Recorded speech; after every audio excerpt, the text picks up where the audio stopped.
Les graffitis ne datent pas d'hier.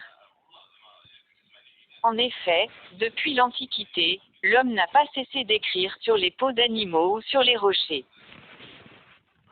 Cette pratique est colportée d'une génération à une autre mais avec des formes différentes. De nos jours, ce phénomène devient très angoissant. Il suffit de faire un tour dans les allées des lycées pour s'arrêter de très près sur une réalité choquante, des dessins qui blessent la pudeur, des mots obscènes qui pullulent partout, des tags grossièrement crayonnés qui enlaidissent le charme de l'établissement. Pourtant, les avis ne sont pas unanimes à l'égard de cette pratique, alors que certains y voient un mode d'expression, d'autres la qualifient de très répréhensible et réclament la sanction à celui qui est pris en flagrant délit de tag. Alors quelle est l'opinion le plus raisonnable ? Il faut reconnaître que le recours à cette pratique est justifié par la tendance de quelques élèves à tromper l'ennui. En réalité, les séances deviennent pour les élèves une véritable monotonie à cause des programmes scolaires qui ne tiennent pas en compte les vrais besoins des élèves, programmes basés sur des méthodes d'enseignement archaïques, absence des matériels audiovisuels. Face à cette situation, l'élève cherche à extérioriser ses sentiments à travers les dessins. En outre, ces graffitis ne sont pas toujours blessants comme certaines personnes sont portées à le croire.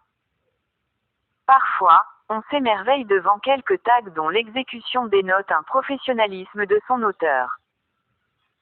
Une école qui ne prend pas la peine de chercher les talents parmi ses élèves reste très loin d'assumer les missions qui lui sont dévolues.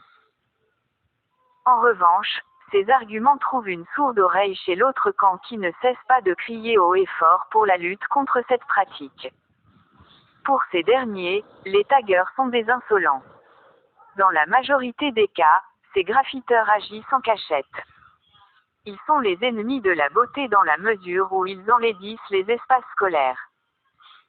Ajoutez à cela qu'ils blessent la pudeur des autres en dessinant des tags désagréables à la vue. Les méfaits de cette pratique ne s'arrêtent pas là. Les taggeurs abîment les meubles de l'école qui sont la propriété de tous les élèves. On ne peut pas miser sur un élève qui ose dessiner sur les tables en écrivant des mots diffamatoires dans le développement de notre pays.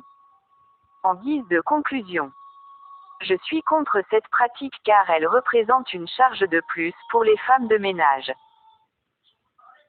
Il faut réfléchir sérieusement sur quelques mesures susceptibles d'extirper ou au moins atténuer la gravité de ce phénomène à jamais telles que l'installation des caméras dans les classes pour détecter les élèves taggeurs.